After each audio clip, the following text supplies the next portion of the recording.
பிள்ளைகளுக்கு தாய் தந்தை இருவருமே கண்கண்ட தெய்வங்கள் என்று சொல்வார்கள். தாயிற் சிறந்த கோவிலும் இல்லை, தந்தை சொல்மிக்க மந்திரமில்லை என்பது ஆன்றோர் வாக்கு. இருந்தாலும் தாயை பற்றி பெரிய அளவில் பேசப்படுவது அனைத்து விஷயங்களிலும், அதாவது கவிதைகளாகட்டும் பாடல்களாகட்டும், தாயை பற்றி ஏராளமான பாடல்களும் கவிதைகளும் வந்து கொண்டுதான் இருக்கின்றன. இருந்தாலும் இந்த தந்தையை பற்றி கவனிப்பது கொஞ்சம் குறைவு என்றுதான் சொல்ல வேண்டும் பொதுவாக பார்க்கும்போது. ஆனால் இந்த தந்தையை பற்றி கவனிக்கவில்லையே என்று தந்தைமார் கவலைப்படுவதில்லை என்றொரு வித்தியாசமான தகவல் இங்கே வந்திருக்கிறது. அதாவது அப்பாவிற்கு அழத் தெரியாது என்றொரு தகவல். குடும்பத்திற்காக மாடாய் உழைத்த போதும், பிள்ளைகளின் பசியாற்ற ஓடாய் தேய்ந்த போதும், என்னடா வாழ்க்கை இது என்று ஒரு நாளும் அந்த தந்தை அழுதிருக்கவே மாட்டார். மனைவியை நெஞ்சில் சுமந்து, பிள்ளைகளை தோளில் சுமந்து, குடும்ப பொறுப்புகளை தலையில் சுமந்து, போகும் வழி தெரியாமல் விழி பிதுங்கி நின்ற போதும், தான் கலங்கினால் குடும்பம் உடைந்துவிடும் என கல்லாய் நின்றவர். ஆனால் நாம் எல்லோரும் அவரை கல்லென்றே நினைத்து விட்டோம். பொதுவாக அம்மாவிடமே பிள்ளைகள் ஒட்டிக்கொள்ளும். அம்மாவிடம் ஒட்டிக்கொள்வோம், அப்பாவிடம் எட்டி நிற்போம். முகம் கொடுத்து பேசிய வார்த்தைகள் சொற்பம், மிக மிக சொற்பம். ஆனால் தோல்வியில் துவளும் போது பிடித்து கொள்ள அப்பாவின் கைகளைத்தான் முதலில் தேடுவோம். இது யதார்த்தம், உலக யதார்த்தம்.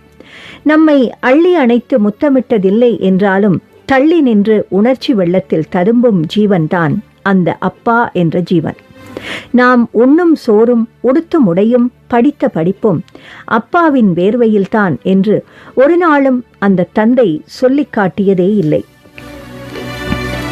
நேரில் நம்மிடம் 4 வார்த்தை கூட பேசாதவர், ஆனால் ஊர் முழுக்க நம்மை பற்றித்தான், அதாவது பிள்ளைகளை பற்றித்தான் பெருமையாக பேசித் திரிவார் தந்தை.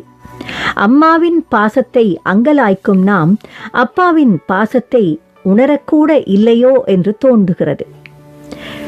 நமக்கு மீசை முளைத்தால், அதாவது ஆண்களுக்கு அப்பா குதூகலிப்பார். தோளுக்கு மேல் வளர்ந்து விட்டால் அவரே உயரமானதாக உணர்வார். வாழ்க்கையில் நம்மை முன்னே நடக்கவிட்டு பின்னே நின்று பெருமிதத்துடன் ரசிப்பார். நமது வாழ்க்கையின் பின்னால் அப்பா எப்போதுமே இருப்பார். அப்பாவிற்கு பாசத்தை வெளிப்படுத்த தெரியாது, அப்பாவிற்கு கொஞ்ச தெரியாது, அப்பாவிற்கு போலியாய் இருக்க தெரியாது, அப்பாவிற்கு தனது கஷ்டத்தை வெளிக்காட்ட தெரியாது, அப்பாவிற்கு தனக்காக எதையும் சேர்த்து வைத்துக் கொள்ளவும் தெரியாது, அவருக்கு அழவும் தெரியாது. வளர்த்த கடா மார்பில் பாய்ந்த போதும், ஒருவேளை சோற்றுக்காக மருமகளுக்கு வேலைக்காரனாய் மாறிப்போன போதும், முதியோர் இல்லத்திற்கு தூக்கி வீசப்பட்ட போதும் அப்பா அழுதவர் இல்லை. நமது சந்தோஷத்திற்காகவே எதையும் தாங்கும் ஆன்மாதான் இந்த அப்பா. பாசமோ மன்னிப்போ அழுகையோ உணர்வுகளை அவரிடம் உடனேயே வெளிப்படுத்தி விடுங்கள். இனியாவது ஒருவேளை உங்கள் நண்பனின் அப்பாவுடைய மரணமோ அல்லது உங்கள் அப்பா வயதுடைய யாரோ ஒருவரின் மரணமோ உங்களை புரட்டி போட்டு அவர் பாசம் புரிந்து நீங்கள் அப்பாவை தேடி ஓடி வரும் போது வீட்டில் அப்பா சிரித்து கொண்டிருக்கலாம். எங்கே? புகைப்படத்தில். பாவம், அவருக்குத்தான் அழவே தெரியாதே. எனவே தந்தைமாரை இருக்கும் போதே கவனிக்க வேண்டும் என்பதே இந்த தகவல் நமக்கு விளக்கி நிற்கிறது.